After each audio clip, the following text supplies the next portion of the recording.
There's a drawer in your house. Maybe you know exactly which one I mean. It's not a big drawer. Maybe it holds a single onesie, still folded in its plastic wrapping. Maybe it holds a positive test you couldn't bring yourself to throw away. Maybe it holds nothing at all. Just space. Just the absence where something was supposed to go. You don't open it often, but you know exactly where it is. The way you know where the smoke detector is or where the spare key is hidden. You know precisely where the pain lives in your house, and maybe that's exactly why you clicked on this video tonight. Not because you want 7 steps to feel better. You're past that. You want to know something truer than that. You want to know if God actually sees that drawer at all. Whether he sees the calendar on your phone where you've quietly tracked days for years. Whether he sees the chair at the table that should have a booster seat by now and doesn't. Before we go anywhere else, I want to say something plainly, and I want you to actually let it land instead of letting it pass by. What happened to you is not a measure of your faith. It never was.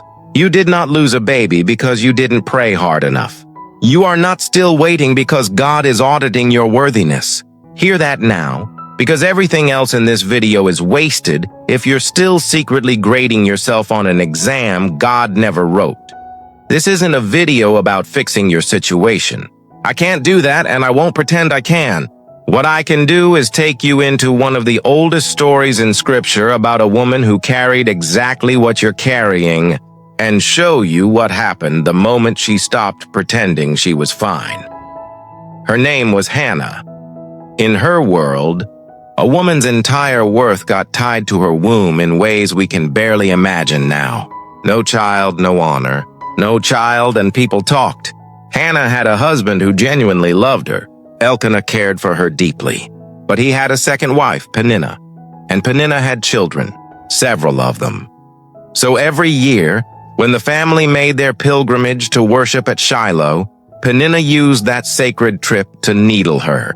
Scripture doesn't soften this detail. It says Peninnah provoked her year after year, specifically to make her cry, until Hannah couldn't even eat.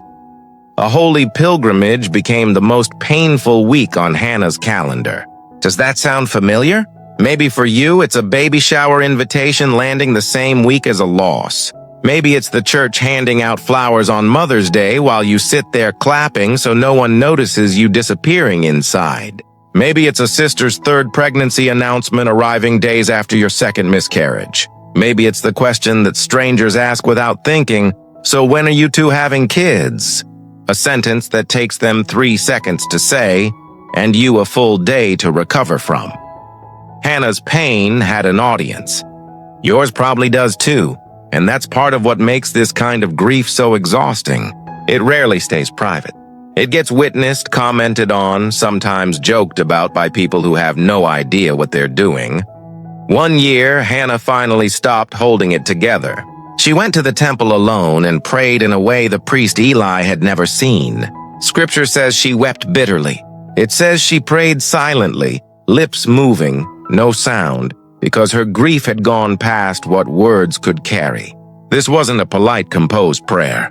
It says she poured out her soul before the Lord, and here's the part most retellings skip, because it's uncomfortable. Eli, the spiritual authority in the room, got it wrong at first.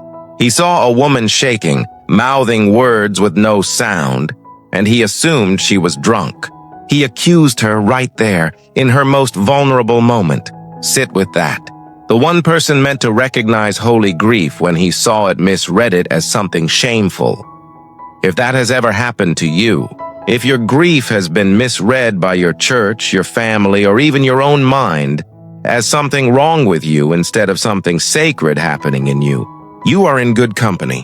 Hannah's pain was misunderstood by the very system meant to hold it. But stay with me. This is where it turns, and it's not where you expect. Hannah didn't defend herself by performing more grief. She told Eli the truth plainly. "I am not drunk. I have been pouring out my soul before the Lord." No groveling, just honesty. Eli recalibrated.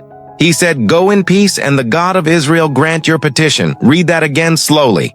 Eli did not say, "I promise you'll have a baby." He did not say, God told me your prayer is answered. He said, go in peace. The peace arrived before the pregnancy. The peace arrived before the proof. I want to ask you something. Sit with it instead of rushing past it. Do you believe God only sees you if He gives you the outcome you're praying for? If you do, even quietly, even without saying it out loud, that belief will eat you alive in a season like this one. It will turn every unanswered month, every line on a test that doesn't change, every loss into evidence that God looked away. That is not what this story teaches. So does He actually see the drawer? Stay with me. We're about to answer that directly.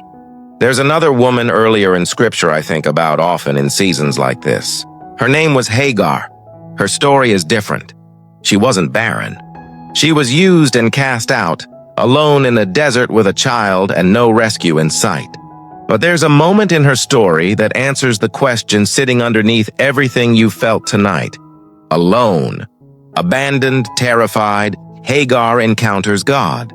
And afterward, she names Him, not a title borrowed from temple liturgy, a name she chose herself from her own raw experience. She calls Him El Roi, the God who sees me, not the God who fixes me, the God who sees me. That's the answer. Does He see that drawer in your house? Does He see the calendar where you've quietly counted days for years? Does He see the bathroom floor you sat on, the ultrasound room that went silent, the message you started typing and never sent? Yes, not in a vague, distant way. In the located, specific, Hagar in the wilderness way. The exact room you're in right now is not hidden from Him. Psalm 56 says, He collects your tears. Some translations say He keeps them in a bottle, a record. Your private weeping, the kind you do with the bathroom fan running so no one hears, is not lost. It is kept. Psalm 34 says He is close to the brokenhearted, not distant from them, close to them. And Psalm 139 says you were formed by Him, known by Him, before anyone else ever laid eyes on you. That same nearness doesn't disappear because your arms are empty. I'm not handing you a verse instead of a child and calling it even. That would be cheap, and you deserve better than cheap. But this was never meant to replace your grief. It was meant to keep you from grieving alone. Now the part nobody wants to say in church. Sometimes Hannah's story ends the way we want. She does conceive and names her son Samuel, which means heard by God. That's true, and it's beautiful, and I won't erase it. But hear this clearly. That is not a formula. Her pregnancy wasn't a reward for enough tears or enough faith. If anyone has implied that your loss is a faith problem, a sin problem, a just believe harder problem, maybe they said God's just waiting for the right time, or have you tried trusting Him more? I want to tell you plainly, that is not biblical. It is not kind, and you don't have to carry it one more day. I also want to name something specific, because this grief isn't one shape. Maybe yours is an early loss nobody else even knew about.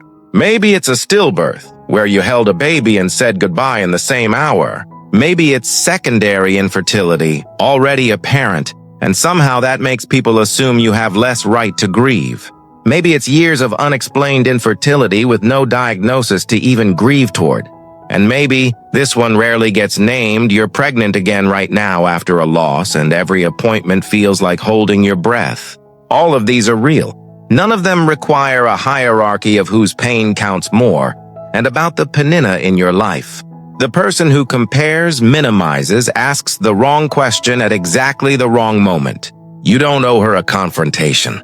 You don't owe her forgiveness on a schedule either, though it may come in time.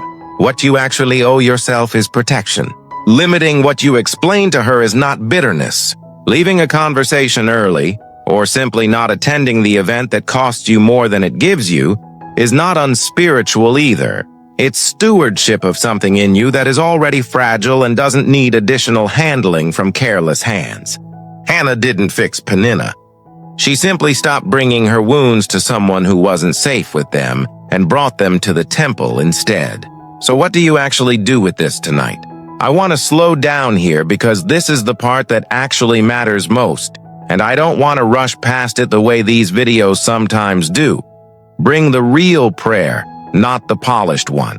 Hannah's temple prayer wasn't tidy. It was a woman shaking, silent, wrecked, with no performance left in her. That's the kind of prayer this moment is asking for. If church has taught you to pray in tidy sentences with a hopeful ending stapled on, I want to release you from that tonight. God is not impressed by composure. He was not waiting for Hannah to clean herself up before he paid attention. And he is not waiting for you to either.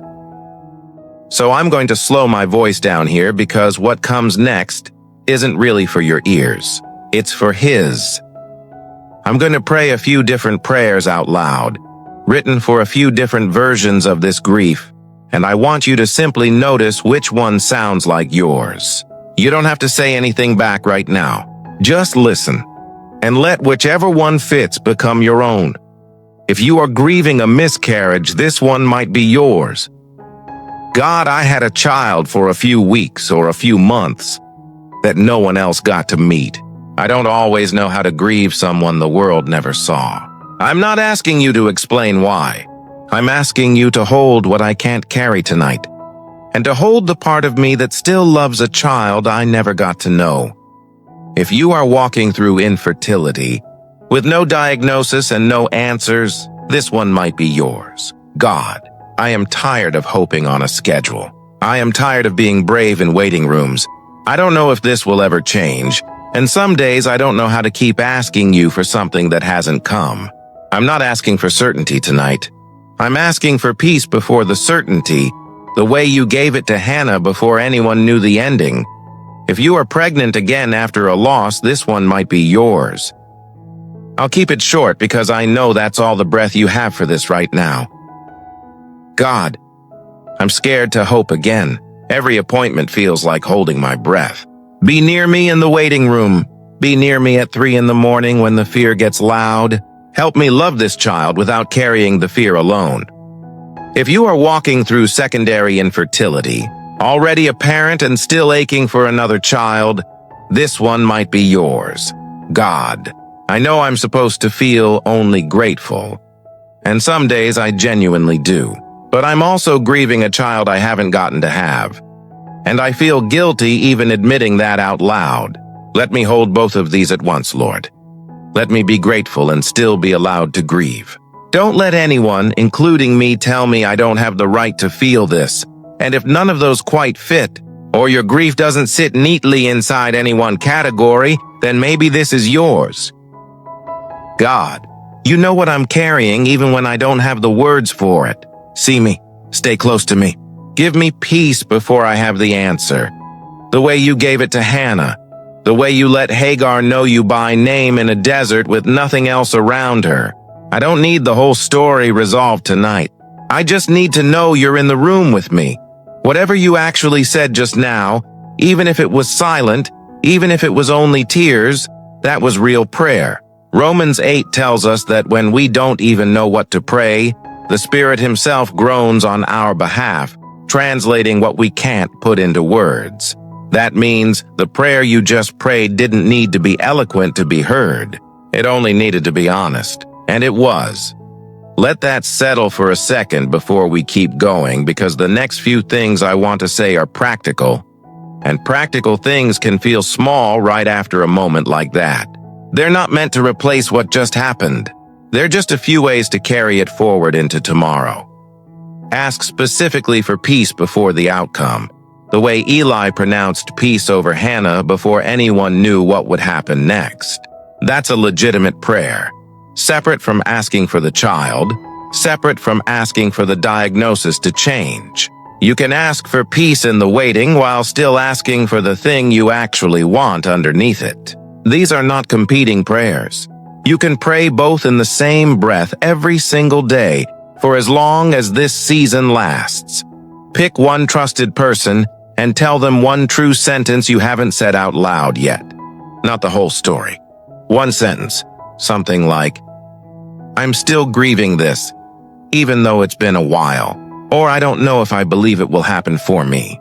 Grief that stays completely sealed tends to calcify over time. One honest sentence to one safe person can crack that open without requiring you to explain everything to everyone.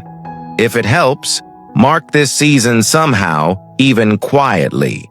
Light a candle on a date that matters only to you. Write the name you may have already given that child, even if no one else ever hears it. Grief that has no shape tends to leak out sideways, into irritability, into numbness, into distance from people you love. Giving it even a small, private shape helps it move through you instead of just sitting in you. Now, to the men listening or the husbands and partners watching this with someone you love, I want to speak to you directly for a moment. Because this conversation usually leaves you out, and that's not right. You may not carry this the way she does in your own body, but a child you never held can still be grieved by you too. Feeling like you failed to protect your family is a real feeling, even though it isn't the truth. Not having the right words doesn't disqualify you from showing up anyway. Sometimes the most faithful thing you can do is simply stay in the room when you don't know what to say. The way Elkanah stayed near Hannah, even when he couldn't fix what she was carrying. Scripture even shows him gently asking why she was so sad, why she wouldn't eat. He could not carry what only she could carry in her own body, but he didn't leave the room either. That's not a small thing. That's just two people grieving the same loss from two different rooms, at two different speeds, and both of those griefs are real, and both of them matter to God. I don't know how your story ends. I won't pretend I do, and I won't leave you with a promise I have no right to make. What I do know is this. The God who let Hagar name him in the wilderness has not stopped being that same God tonight. The God who let Eli misjudge Hannah, then corrected it, is not confused by your grief even when people around you are.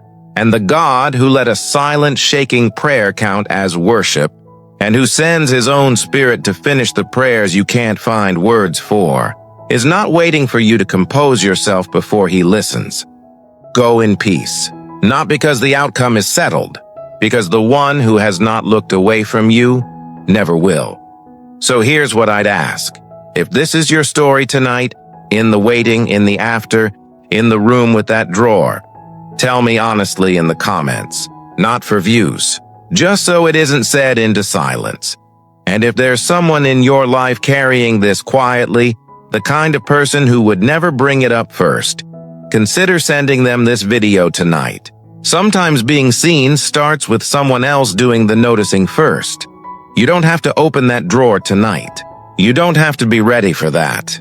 Just know that he's already standing in that room with you and he hasn't moved.